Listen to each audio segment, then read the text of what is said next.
iPhone and a smartwatch, and then several credit cards were also in the name of our subject. Our subject is 37-year-old Matthew Livelsberger. He's of Colorado Springs, Colorado, born July 22nd of 1987. Now, as you'll see here on a picture of his driver's license, his name's Livelsberger. The question really still remains for me, and I know that there's a lot of you folks in the media that are identifying this person as a person in our vehicle. As I mentioned to you already, his body is burnt beyond recognition, and I do still not have confirmation 100% that that is the individual that was inside of our vehicle. And so as I'm calling it now, the subject or person of interest, I will not come back until I have the confirmation through DNA or medical records that this is indeed, in fact, the subject inside of the vehicle. Now, further complicating this identification of this individual, we also discovered through the coroner's office that the individual had sustained a gunshot wound to the head prior to the detonation of the vehicle. One of the handguns was found at his feet inside of the vehicle. Obviously, in how we're trying to identify him, and I'm feeling comfortable to give you this information, is a tremendous amount of substantial evidence to include he rented the Turo vehicle.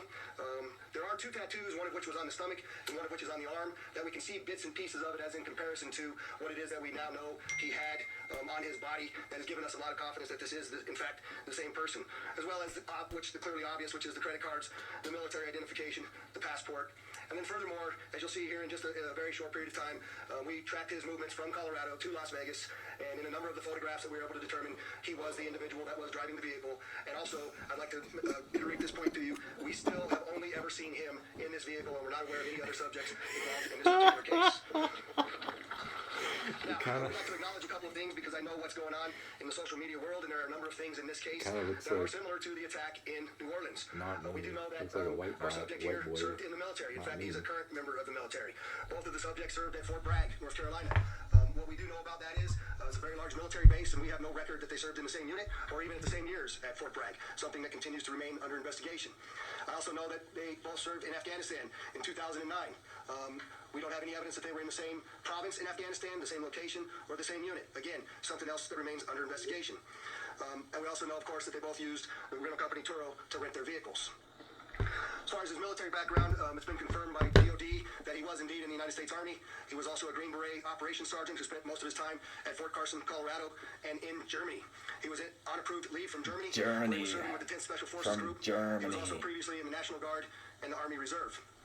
I'd like to point out to you that through exceptional joint investigative effort, we've gotten to a place where we believe we can show you his route to Las Vegas from Colorado, and Carlos will put up the map there for you. And we know that he rented the Cybertruck in Denver on December 28th. We tracked his movements through the Tesla charging stations to Monument, Colorado on December 30th. On the 31st of December, the truck was charged in Trinidad, Colorado, Las Vegas, New Mexico, and Albuquerque and Gallup, New Mexico. On January 1st, the truck was charged in Holbrook, Flagstaff, and Kingman, Arizona. We last tracked the truck in Kingman at 05:33 yesterday morning. The truck was first spotted in Las Vegas at 7:29 a.m. yesterday. And Carlos will pull up a picture of the truck pulling onto Fashion Show Drive here. And that picture was observed at about 7:34 a.m. We know that he pulled into the Trump Valet, and I believe we have a video of that. You can see the Cybertruck highlighted there.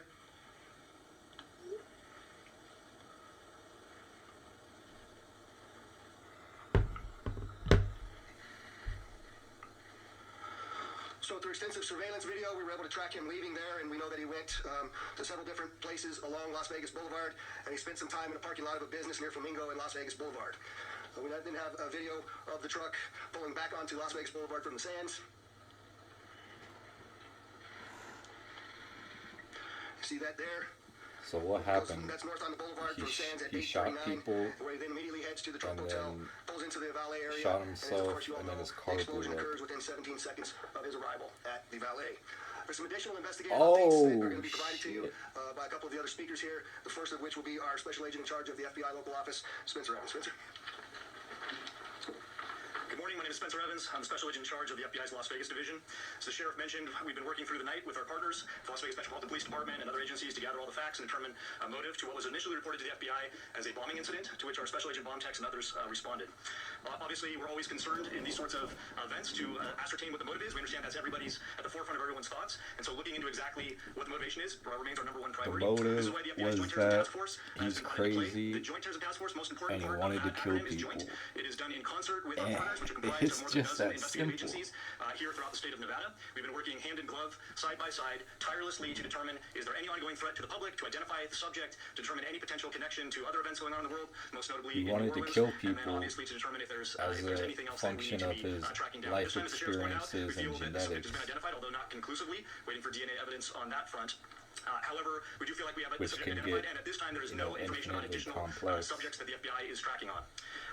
Our resources, as I mentioned, that have been deployed in support of this event include Special Agent bomb techs, our evidence response team, which is processing crime scenes, side by side with the forensics folks from Las Vegas Metropolitan Police Department, our investigators, our intelligence analysts, and then outside of the FBI Las Vegas field office, we have investigative leads that are being conducted by FBI field offices, both internationally and domestically as well. As always, when the FBI is involved with any sort of case like this, we ask for help from the public. Anyone with information related to this incident, we encourage you to please call 1-800-CALL-FBI, or you can submit a tip online at tips.fbi.gov. We've already received thousands of tips related to this incident. The challenge that we face moving forward is to separate those that are pertinent and relevant and those that can be verified from those that have not. For example, one of the tips that we received just today relates to information alluding to this subject's personal experiences related to his time and activity in the military. Again, that's unverified and uncorroborated, but one of many tips and leads that we'll be following up in the days that come. If you have any additional information, again, encourage everyone, 1-800-CALL-FBI, or submit it online, tips.fbi.gov. We will tirelessly work to exhaust all investigative leads and conclusively determine what the nature of this particular incident was, what the motivation was, and to the extent possible, share all that information as we obtain it. I'll now turn some time over to the Assistant Special Agent in charge from the ATF, Kenny Cooper. This is crazy. So what I want to know is how did he get the car bomb to work? Investigations and our crime and intelligence to specifically assist in this investigation. And how did he have the money for a Cybertruck? How did he outfit a Cybertruck to turn it into a car bomb? He obviously has some IQ points. We're too early into that investigation process to give any determination as far as how this device was initiated.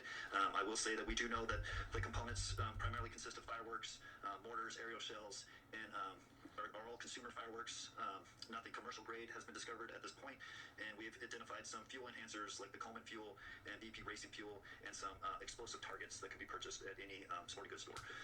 We've also, as the sheriff mentioned, we've identified 2 semi-automatic handguns recovered from the Tesla. So he put a bunch of explosives and accelerants, which is like racing fuel, the oil, gasoline. Firearms were purchased, and we will share any developments from those leads as they come. And he had a bunch of guns, obviously. One mistake can get your resume trashed. Get a mistake-free resume for your job search. Get instant fixes for mistakes and expert phrase and keyword suggestions. We also have the Clark County Fire Chief here, John Steinbeck, and he didn't have any additional updates, but if there's any questions in regards to what the fire department did during this, he's here to answer those questions. So, like, with that, I'd just like to say, where did he put it in the car? Did he put it in, like, the front seat, the back seat, the trunk? How did he, like, fashion this together? So he had a bunch of parts, explosive parts, and a bunch of gasoline and lighter fluid. And then he's got to figure out. Then he's got to figure out how to make the thing like detonate at the right time. So like that's what they didn't answer.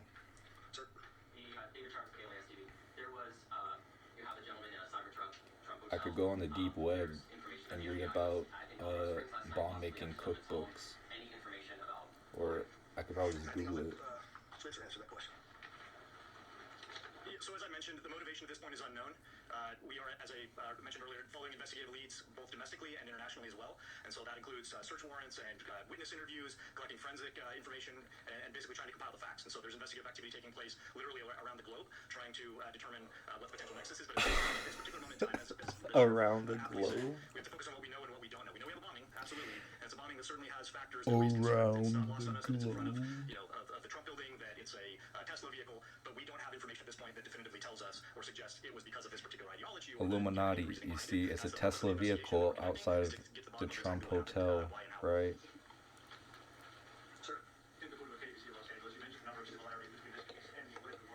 All the meth addicted, schizophrenic people are gonna be wilding about this. Like, what could that possibly mean?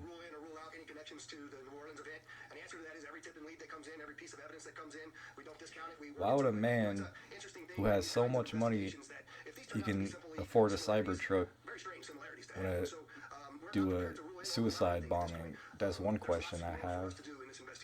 We haven't even gotten into the phones or the computers, which are usually very, very instructive and informative to us as we investigate. And we've got a lot more work to do to trace him, to see the stores that he went to rule out anybody else. Lots and lots of investigative work to do. And we're just trying to give you an update on what we know now. That is factual. Was the gunshot wound to his head self-inflicted? We believe the question is, was the gunshot self-inflicted? And we do believe it was, since he was the only person in the vehicle. And it occurred immediately prior to the vehicle blowing up. Back there, sir. Yes, sir. I'm from just ABC News. With the evidence you've seen so far, are you comfortable now calling this a suicide mission? The question is, am I comfortable calling it a suicide mission? I'm comfortable calling it a suicide with the bombing that occurred immediately thereafter. I'm not giving it any other labels. And with the friends and family you've spoken to so far, have they shared any prior red flags? The question is, did we have any of the family members share any particular red flags? Again, I'll go back to what I know is circulating on social media, but none of that has been verified at this point. And final question, real quickly. All the components you found inside the Cybertruck. How many people were injured? The question is, did we... What are the extent of their injuries? How much damage to the surroundings did he do financially? So, as you all know, we had just successfully completed a New Year's Eve event where hundreds of thousands of people come to Las Vegas. I've extended our posture, just like it is for a New Year's Eve event, where I have thousands of police officers that are working day in and day out. Obviously, dozens and dozens of people that are working on this investigation as well. We'll continue to look at what that security posture looks like, but I'm confident in the safety of our community as we move forward. Go ahead in the middle there.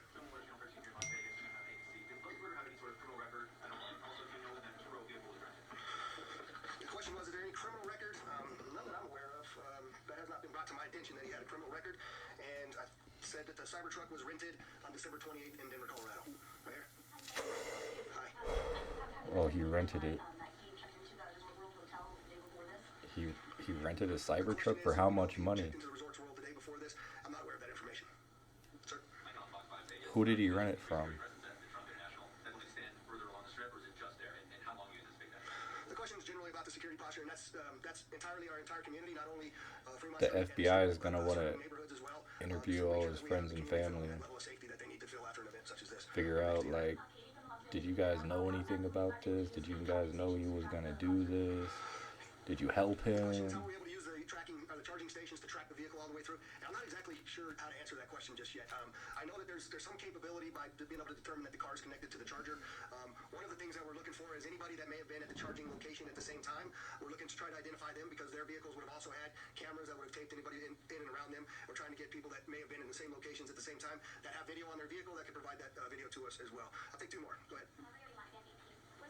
Can you talk about the damage being contained by the Cybertruck itself, and do you think that plays into whether he was aiming to hurt others or a public suicide? Yeah, the question is about the Cybertruck and the lack of damage to the Cybertruck and containing the explosion. Carlos, if you can put that truck back up there, it might be helpful, but you'll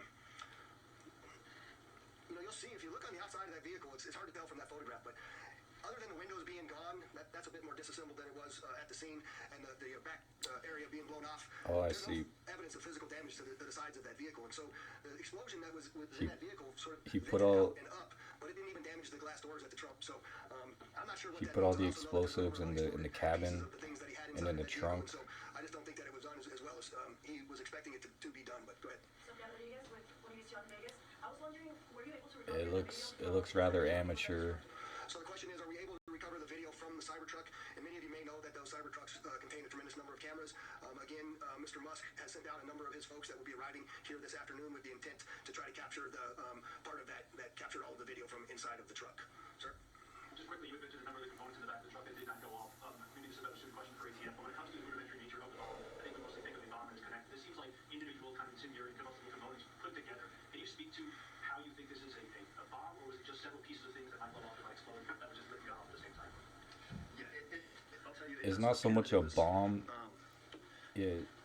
I just want to be careful with my language here, but the level level of sophistication is not what we would expect from an individual with this type of military experience. That most of that the materials inside that Tesla were fuel to help fuel a greater explosion. But it's too early to answer any question is if there was sophisticated connectivity to those components. He put a bunch of accelerants with the explosive projectiles, and then he just lit the fuel on fire, and then it exploded. Whether the subject's been in touch with any outside terrorist groups or if it's been investigated globally. And so, do you want me to? Okay. So the question about whether it's being investigated globally, absolutely. Like I said, we're running down investigative leads around the world. No information that we're aware of right now that connects this individual to any terrorist organization around the world. But that's obviously the thrust of the investigation, is ruling out that there's any sort of terrorism nexus, and again, getting at what the ideology is. Well, that's about it. That's the end of Lisselberger, whatever his name was. What was his name? Libelsberger.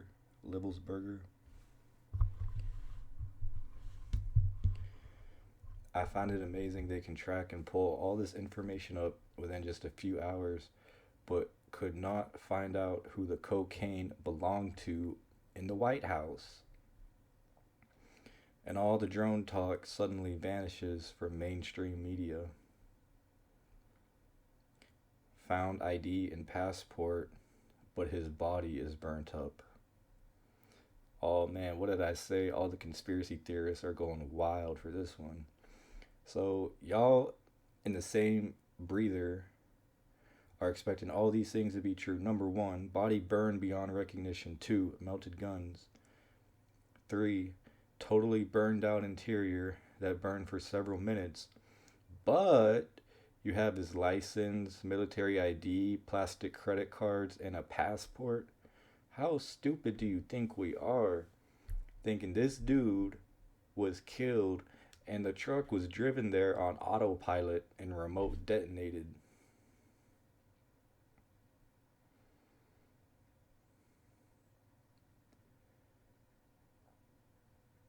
This reminds me of 9/11, when nobody believes that a burning airplane could melt steel or whatever. Wow, that's a lot of information in less than 24 hours. How about putting the same effort into educating us about Trump's attempted assassins? He made damn sure to get identified, bringing a half dozen identifications with. Amazing how they survived the fire, unlike the debris displayed, body burnt beyond recognition. Hold up. Let me think about this for a second. How did he bring 5 forms of identification that all survived, yet the body was burnt beyond recognition? Did he hide it somewhere? Where did he hide it? How did he pull that off? Was it intentional? Is this a conspiracy? Wait, the body burned unrecognizable, but the passport, military ID, and tattoo remained unburned, and he shot himself before the explosion? What?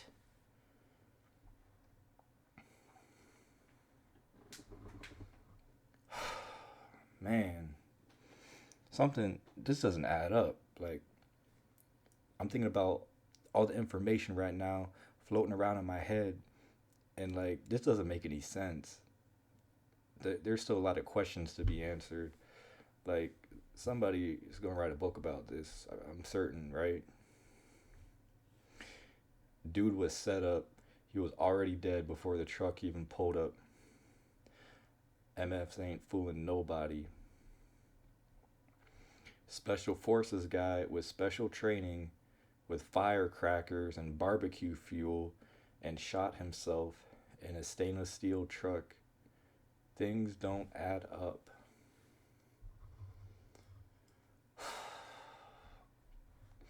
This is one of the most unique terrorist incident.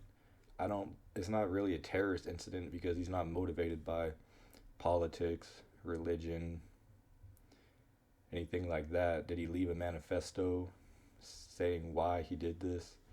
He's not really a terrorist. He's just a crazy guy that blew up a car And I guess it was a murder-suicide, even though he didn't murder anybody, a suicide bombing type of thing, but he wasn't a terrorist. Damn, this is fascinating. Anyone else think something's wrong here? Does not make any sense. People do realize the Tesla truck is a driving camera, right? Dude was probably killed, stuffed in the driver's seat, and was auto-driven to the location.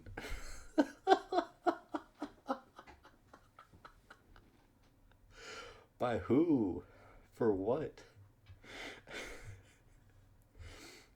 I know this might not make a lot of sense to people right now, but you have to be some sort of schizo to think this dude was like set up by somebody.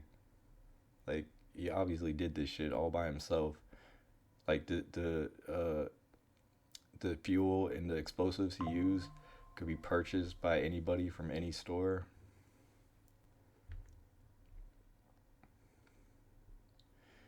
Nobody trusts what authority is saying. Today's FBI could tell me the sky is blue and I wouldn't believe a word of it.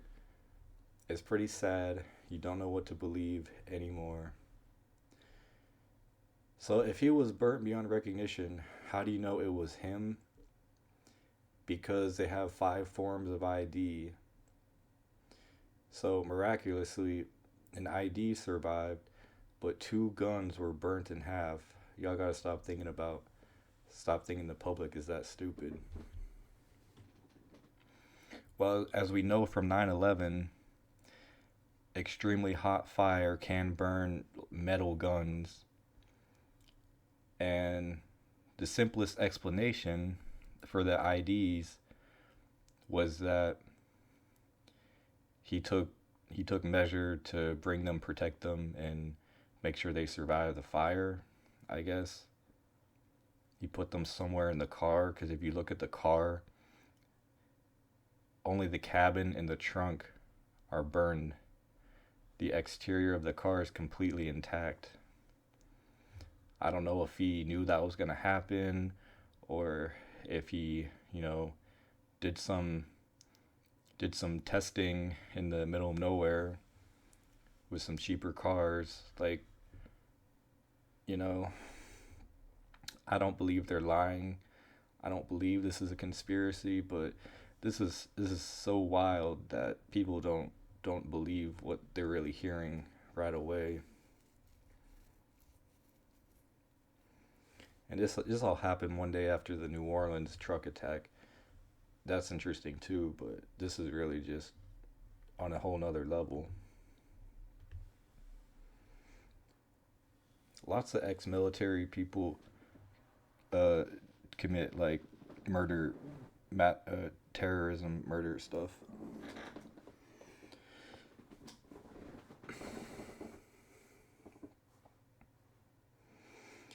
You have a charge at Tesla 10 times to drive from Denver to Vegas. Yikes.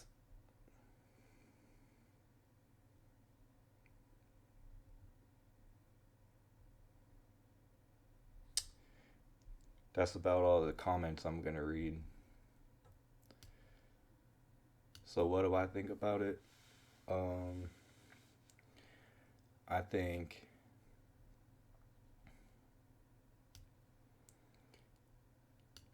I think this is just another famous car bombing that's going to be on Wikipedia that, it's fun to read about, but I'm never going to do anything like this because, it's just not worth it.